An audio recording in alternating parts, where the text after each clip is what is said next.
Bismillahirrahmanirrahim. Assalamualaikum warahmatullahi wabarakatuh. Kita lanjutkan lagi bahasan tentang listrik dinamis atau rangkaian listrik arus searah. Kali ini kita akan lihat tentang hukum Kirchhoff dan penerapannya. Pada video sebelumnya kita sudah bahas mengenai rangkaian listrik sederhana, kemudian bagaimana kalau ada rangkaian hambatan baik seri maupun paralel maupun kombinasinya dihubungkan dengan sumber tegangan, maka kita lakukan penyederhanaan ya, sehingga menjadi sebuah rangkaian listrik sederhana. Nah, kali ini kita akan lihat rangkaian listrik yang sedikit lebih kompleks atau majemuk ya, yang tidak bisa disederhanakan menjadi sebuah loop ya. Nah, untuk menyelesaikan persoalan rangkaian listrik,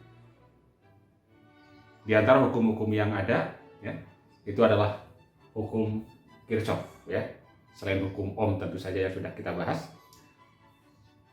ada dua hukum Kirchhoff. Yang pertama tentang arus dan yang kedua tentang tegangan. Nah, hukum yang pertama itu membicarakan tentang arus yang masuk atau keluar dari titik percabangan. Kita lihat di sini ya. Ini ada kawat sedemikian rupa sehingga keempat kawat bertemu di titik C ya. Ada arus I1 masuk ke C menuju C, I2 masuk menuju C, I3 keluar dari C, dan I4 keluar dari titik C. Nah, Kirchhoff menyatakan bahwa jumlah aljabar arus di titik C itu sama dengan 0. Ini dibacanya jumlah aljabar atau jumlah atau sigma ya, sigma I di C sama dengan 0.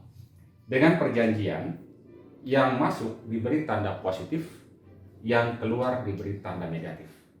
I1 masuk positif, I2 masuk positif, I3 keluar negatif, I4 keluar negatif. Sehingga kalau kita tuliskan sekarang jumlahnya, berarti kita jumlahkan semuanya ini, I1-nya positif, I2-nya juga positif, I3-nya negatif, berarti minus I3, I4-nya juga negatif, min I4 sama dengan 0. Nah, kemudian kalau kita pindahkan yang negatif ke ruas kanan, maka kita akan dapatkan I1 ditambah dengan I2 sama dengan I3 ya, ini pindah plus I4. Ini kan tidak lain arus-arus yang masuk, ini adalah arus-arus yang keluar dari titik C. Sehingga boleh dituliskan ini yang ruas kiri adalah jumlah arus yang masuk ke titik cabang C, sementara yang sebelah kanan adalah jumlah arus yang keluar ya, dari titik C. Sehingga seringkali hukum satu Kirchhoff diungkapkan oleh bahwa jumlah arus yang masuk sama dengan jumlah arus yang keluar ya. Menggunakan rumus ini ataupun ini sama saja. Kemudian yang kedua berbicara tentang tegangan.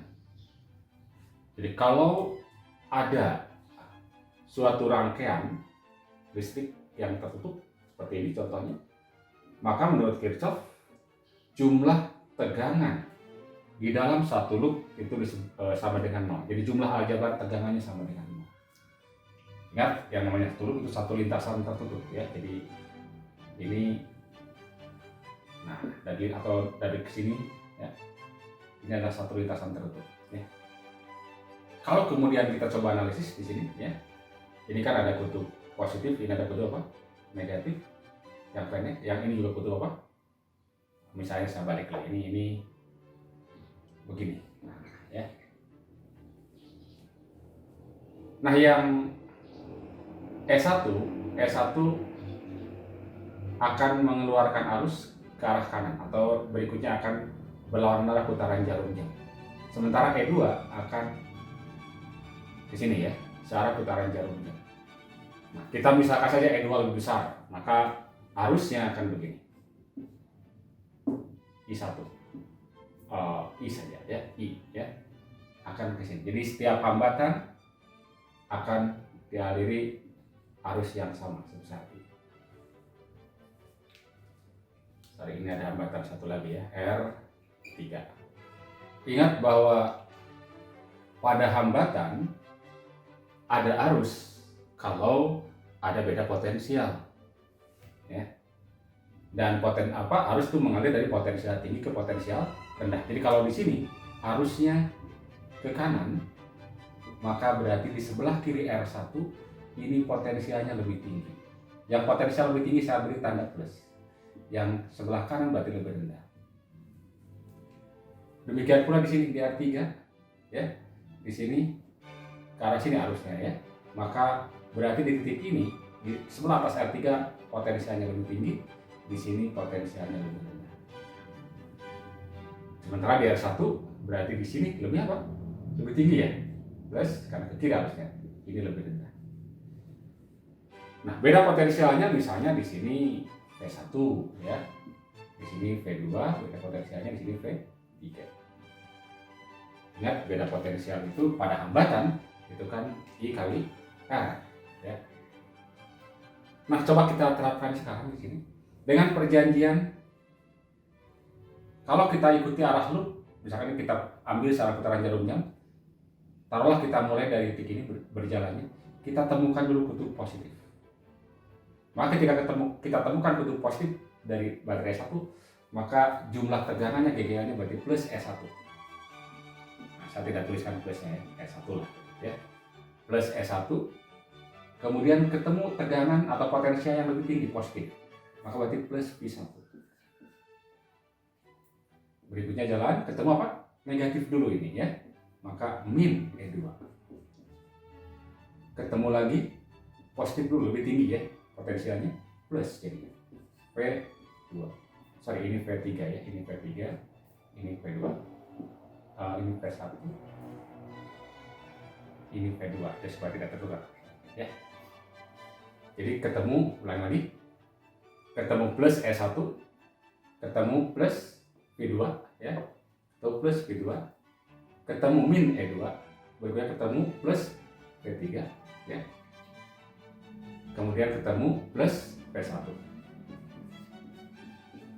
Ya, ini arti jumlah tegangan sama dengan 0.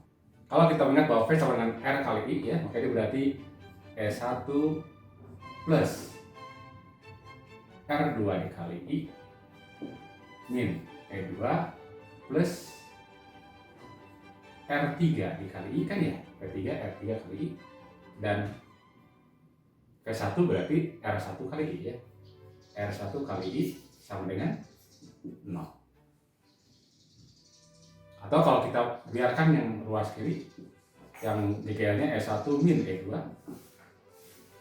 plus I dikali apa ini?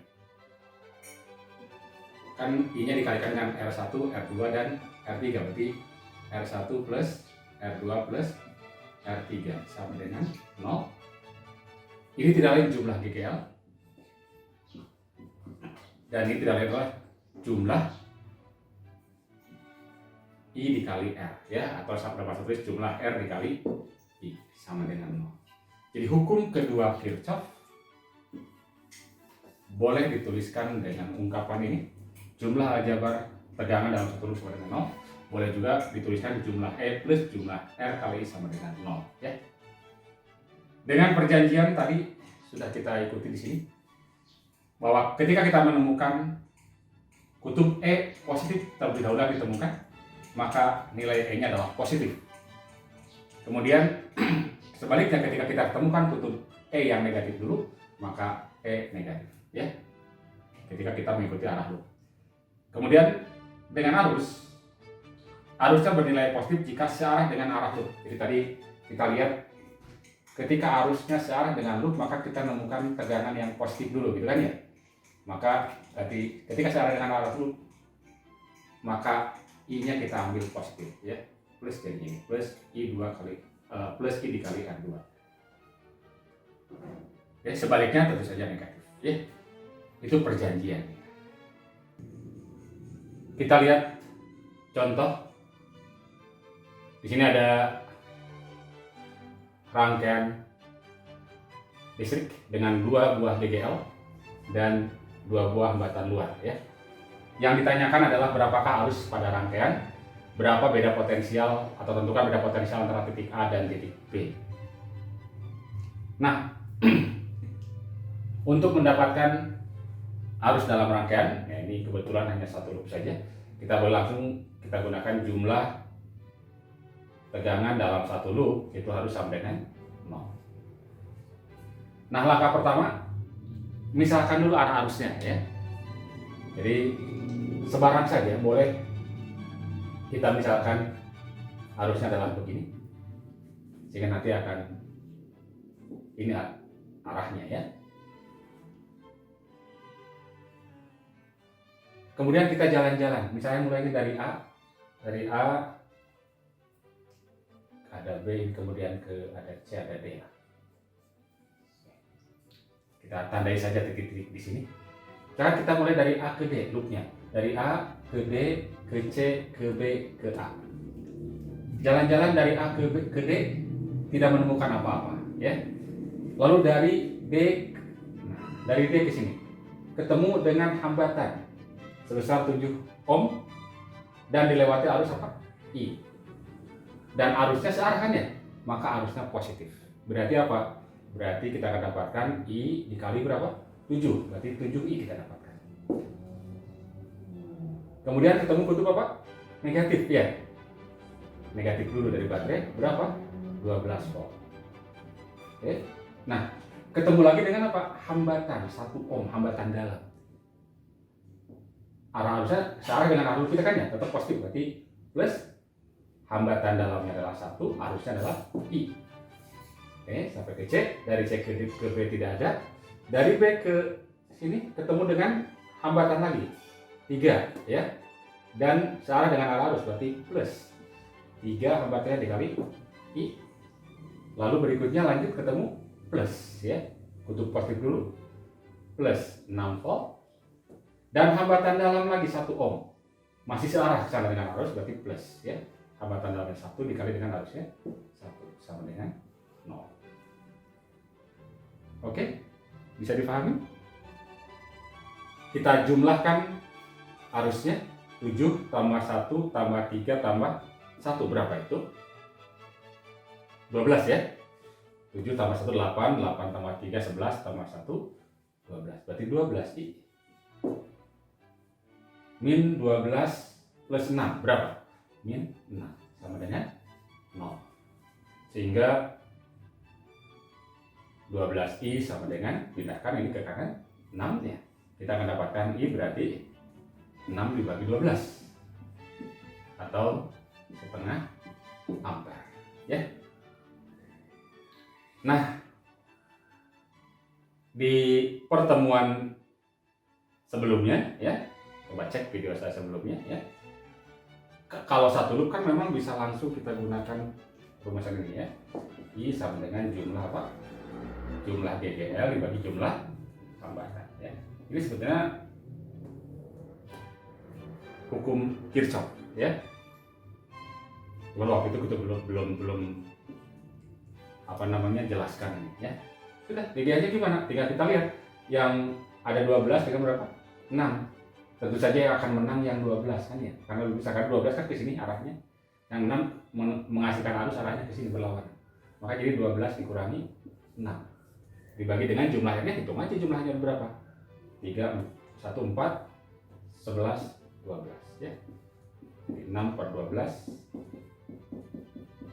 Oke. Jadi kalau hanya satu loop saja, kalian boleh langsung gunakan jumlah GGL dibagi dengan jumlah L. Dengan catatan nanti mana yang lebih besar dikurangi yang lebih kecil, dan arah arus akan searah dengan arus yang dikeluarkan oleh GGL yang lebih besar atau baterai yang lebih besar. Oke, itu yang pertama ya, jadi arusnya adalah setengah ampere. Kemudian yang kedua, bagaimana mendapatkan beda tegangan antara titik A dan titik B. Nah, untuk mendapatkan beda tegangan dari antara titik A dan titik B, PAB, caranya mudah saja. Tinggal jalan-jalan dari A menuju ke B. Lewat mana saja bebas, ya. Misalnya kalau kita mau lewat langsung dari sini ke sini. Nah, kita lihat, ikuti aja. Cari GGL-nya dulu. Kita dapatkan kutub negatif dulu ya. Minus. Minus berapa? Minus 6. Maka VAB-nya adalah minus 6. Kemudian, oke, nggak ada lagi GGL-nya. Ketemu lagi dengan arus yang berlawanan kan ya. Kalau arus yang berlawanan maka beri tanda negatif. Berarti minus. Berapa arusnya? Sudah kita dapatkan tadi I-nya ini ternyata adalah berapa? Setengah ampere, gitu kan ya? Berarti minus setengah ampere dikalikan dengan hambatan yang dilewati oleh arus itu adalah 1 dan 3. Lalu kita jumlahkan ya. 1 plus 3. Berapa ini? Min 6. Ini 4 ya? 4 bagi 2, 2. Min 6 kurangi 2, berarti min 8 volt. Jadi beda potensial antara A dan B adalah min 8 volt. Itu kalau kita cari lewat sini. Bagaimana kalau kita cari lewat sini? Atau VAB kita cari lewat jalur satu lagi, lewat titik D ya, langsung ke sini. Di sini nggak ada hambatan, nggak ada tegangan, biarkan saja. Berikutnya ketemu dengan arus yang searah, gitu kan ya? Oke, dengan arus yang searah seperti ini. Maka kalau arusnya searah berarti tambah plus ya. Arusnya berarti I. Berapa arusnya tadi? Setengah ampere, berarti setengah ampere dikali hambatan yang dilewatinya berapa oleh arus setengah ampere tadi? 7 dan 1. 7 plus 1. Oke. Dan ketemu dengan apa? Minus 12. Minus 12. Berapa ini? 7 tambah 1, 8. 8 bagi 2, 4. 4 dikurangi 12, minus 8.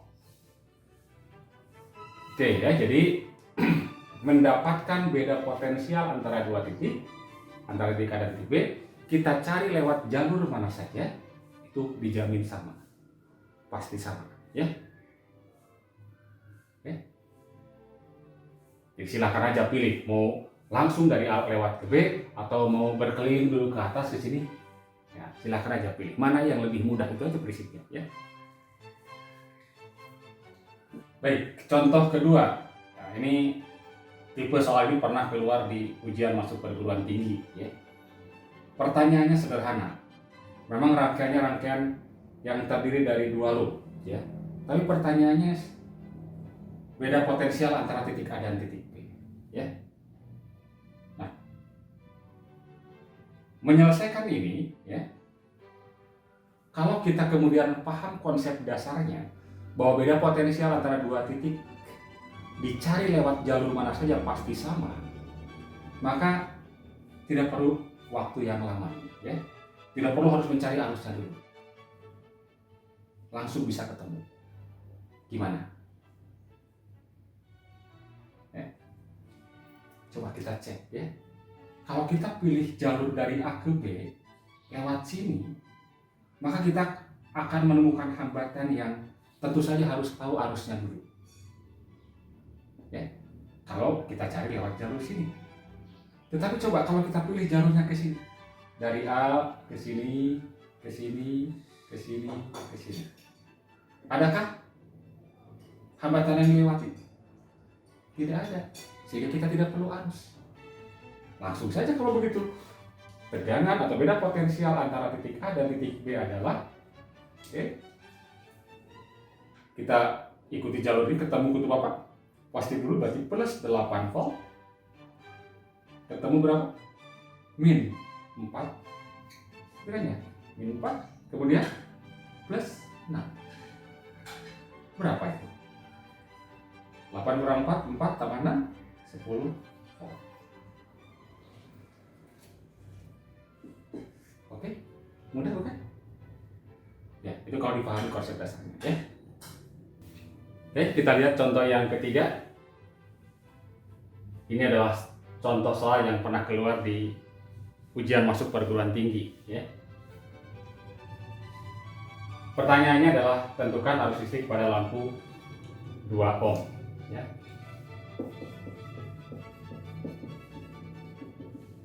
Perhatikan bahwa rangkaiannya nih, ini adalah rangkaian yang sudah majemuk, lebih dari 1 loop, ya.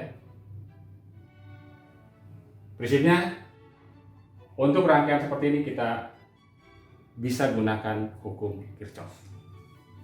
Kedua-duanya kita gunakan. Pertama, bahwa jumlah arus di dalam satu titik cabang harus sama dengan 0. Nah, sebelum itu kita harus tentukan dulu arah arus pada masing-masing cabang.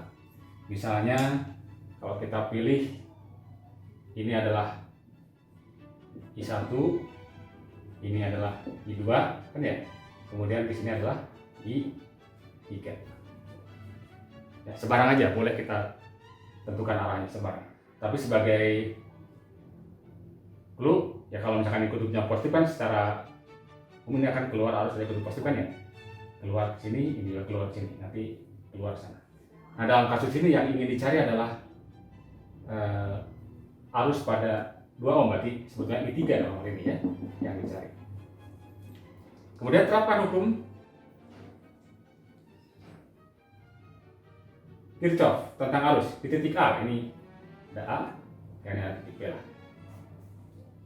Maka jumlah arus yang masuk ke titik A dan yang keluar harus sama, atau yang masuk kita beri tanda positif, yang keluar kita beri tanda negatif. Berarti I1 masuk, I2 masuk, I3 keluar. Berarti I1 ditambah I2 min I3 sama dengan 0. Dari sini kita belum bisa tahu apa-apa ya, karena I1, I2, I3 kita tidak tahu. Yang kedua, gunakan jumlah tegangan dalam satu loop harus sama dengan 0. Kita tinggal pilih loopnya. Misalnya saya pilih ini, atau kita pilih ini adalah loop yang pertama, ini lintasannya ini loop 1, ini adalah loop 2.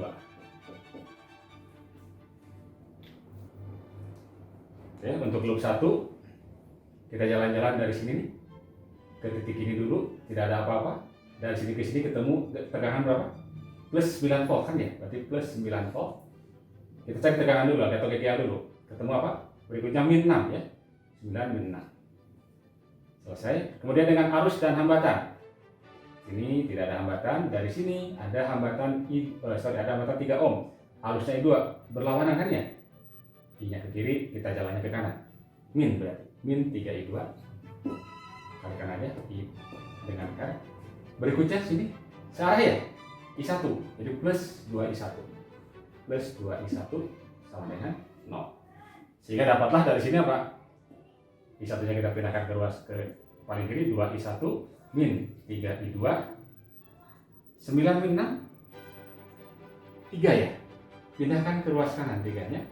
Jadi minus 3. Oke, ini persamaan yang kedua. Ini di loop 1 baru ya? Ini di loop 1. Sekarang di loop 2. Jalan-jalan dulu dari A ke atas, nyari GGL-nya, tidak ada. Tidak ada GGL. Terus ke sini ketemu minus 9. Jadi minus 9 dulu ya. Minus 9. Selesai. Nyari arusnya. I searah dengan I3 searah dengan loop kita ya. Yang dilewati hambatan I2 berarti plus 2 I3. Ke sini cari lagi, ketemu lagi arus yang searah juga I2. 3 hambatannya. Berarti plus 3 I2. Selesai ya. Sampai sini kembali ke A sama dengan 0. Berarti kita tulis 3 I2 plus 2 I3 sama dengan 9. Ini persamaan ke 3 ya.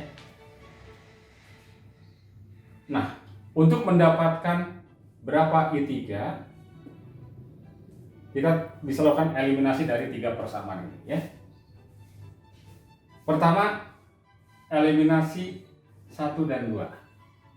Eliminasi, apa yang dieliminasi? Nah, ketika kita mengeliminasi 1 dan 2, maka kita harus mendapatkan sedemikian rupa persamaan yang hanya menyisakan I2 dan I3. Berarti I1-nya yang dihilangkan. Ya. Jadi ketika kita mengeliminasi I1 dan I2, yang dieliminasi adalah I1. Eliminasi I1 dari persamaan 1 dan 2. Kita tulis lagi, I1 plus I2 min I3 sama dengan 0. Kemudian 2I1 min 3I2 sama dengan min 3. Oke. Supaya bisa tereliminasi I1-nya, maka karena ini 2, kalau bisanya yang atas kita kalikan 2. Ya. Jadi kalau ini kalikan 2, maka setiap suku kalikan 2. Yang ini biarkan aja ya, tidak usah dikalikan. Ini tetap 0 kan ya, dikalikan 2 tetap 0. Sehingga ini jadi 0. 2I2 dikurangi 3I2 berarti 5I2. Gimana ya? Min 2I3 dikurangi 0 berarti min 2I3. 0 dikurangi min 3 jadi 3. Oke, ini dapatlah persamaan yang baru. Nah sekarang berikutnya kita eliminasi dari 3 dan 4. Karena tujuan kita mencari 3, berarti yang dieliminasi apa? I2. Gitu. Eliminasi I2 dari 3 dan 4. Maka dapatlah apa? Kita tulis lagi. 3I2 plus 2I3 sama dengan 9. Kemudian 5I2 min 2I3 sama dengan 3. Kita mau mengeliminasi I2. Oke, kita lihat apa dikurangi ya. Kalau kita ingin mengeliminasi I2, kita harus samakan dulu koefisiennya. Caranya gimana? Caranya yang ini kalikan dengan 5, silang aja ya. Yang ini kalikan 3. Coba sekarang itu sama saja. Jadi kalau 5 dikali 3 kan 15. 3 dikali 5 kan 15. Jadi I2-nya pasti hilang. Sekarang tinggal yang tersisa adalah 5 kali 2I3 berapa itu? 10I3. Gitu kan ya? Dikurangi 3 dikali 2 berapa itu? 6. Tapi negatif nih. Jadi plus ya. Oke. Plus. Terus kita dulu. 6I3. 5 kali 9 45. 45. Ini kali ini 9. Dikurangi ya. 45 dikurangi 9 36. 36. Jadi kita dapatkan 16I3 sama dengan 36. Jadi I3 adalah 36 dibagi dengan 16. Berapa itu? Kalau dibagi 4 bisa ya? Bagi 4 berapa ini? 9 ya? Bagi 4? 4.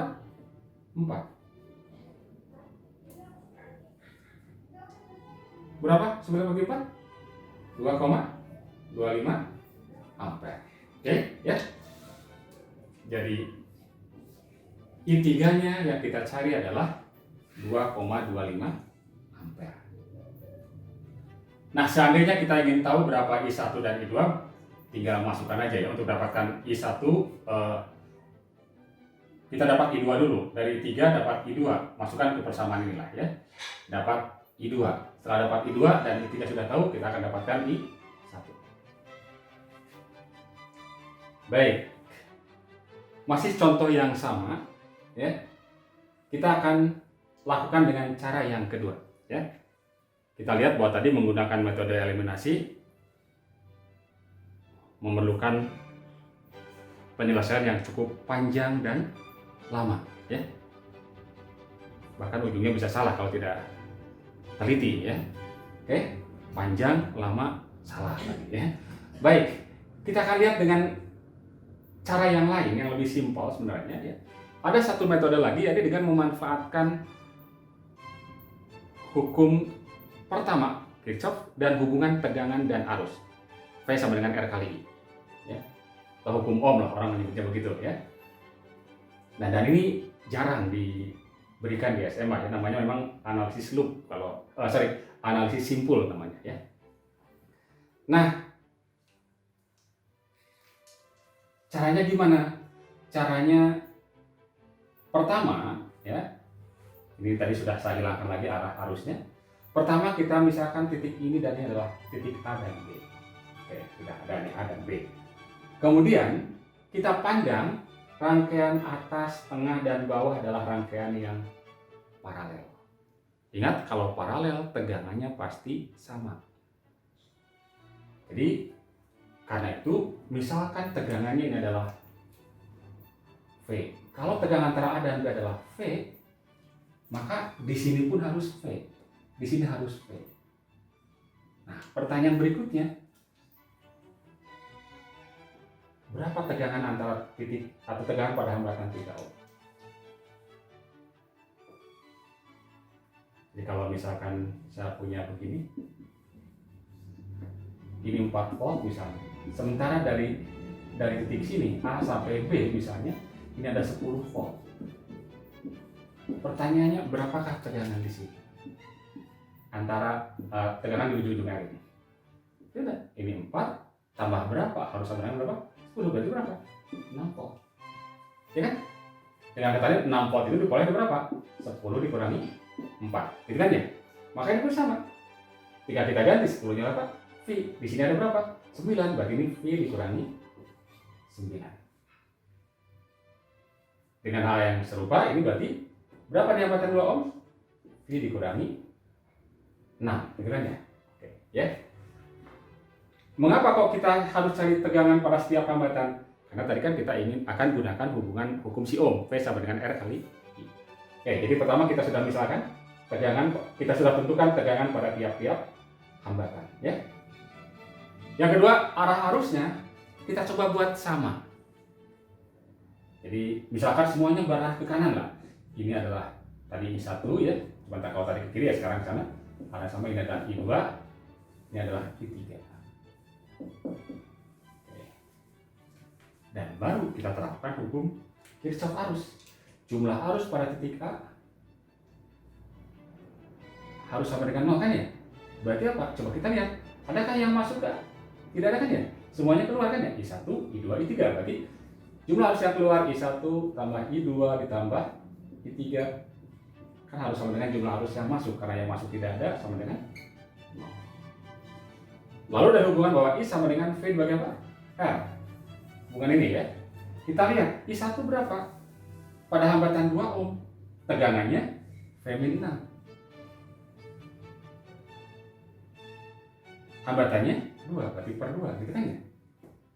Ditambah I2. I2 berapa? Tegangannya V-9. Hambatannya 3, ini kan ya? Lalu I3, yang ini kan? Tegangannya V, hambatannya 2, sama dengan 0. Kita samakan penyebutnya, atau ini kita kalikan dengan 6 ya. Jadi ini semua kita kalikan dengan 6. Yang atasnya berarti, kalau dikalikan 6, jadi 3 kan ya? 6 dibagi 2, 3. 3 kali V, berarti 3V. 3 kali 6 berapa? 18, gitu kan ya? Ini 6 bagi 3, 2. 2 kali V. Plus 2 kali V, 2 kali 9, 18, gitu kan ya? Ini 6 bagi 2, 3 kali V kan ya? Plus 3 kali V, sama dengan 0. 3 ditambah 2 tambah 3, berapa itu? 8 ya? 8V, 18 dengan 18, minus 36 ya? Dengan demikian kita dapatkan V-nya berapa? 36 dibagi dengan 8. Berapa 36 bagi 8?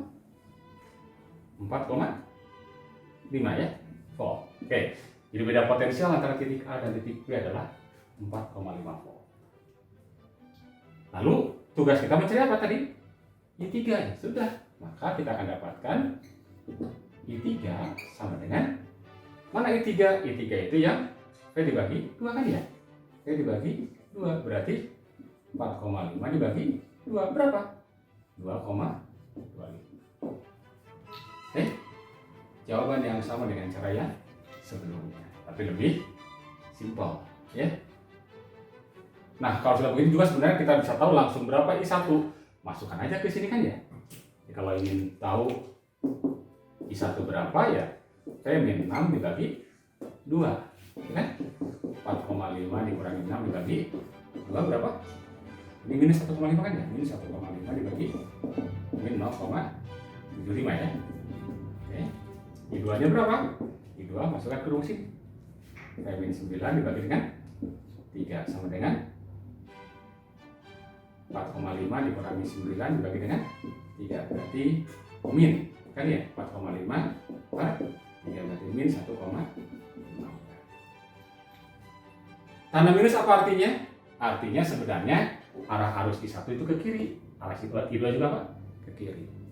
Ya, tinggal buktikan aja. Ini tambah ini sama dengan ini kan ya. Atau kalau dijumlahkan I1 tambah I2 tambah I3 pasti sama dengan 0. Ya. Oke. Tadi pertanyaannya kan langsung sampai sini ya. Jawabannya ini. Ini seandainya kita ingin nyari yang I1 dan I2. Baik. Jadi menyelesaikan persoalan-persoalan fisika ya akan lebih mudah kalau kita pahami dengan baik konsep dasarnya. Kalau konsep dasarnya kuat, maka seperti apapun persoalannya ya itu akan insya Allah akan mudah. Jangan terjebak dengan menggunakan rumus-rumus yang cepat, serba cepat, instan, karena itu rumus itu hanya berlaku untuk satu persoalan saja. Mendingan kita tangkap konsep dasarnya dengan kuat, itulah kunci untuk menyelesaikan semua persoalan, bukan hanya satu-satu. Baik, terima kasih. Semoga bermanfaat. Assalamualaikum warahmatullahi wabarakatuh.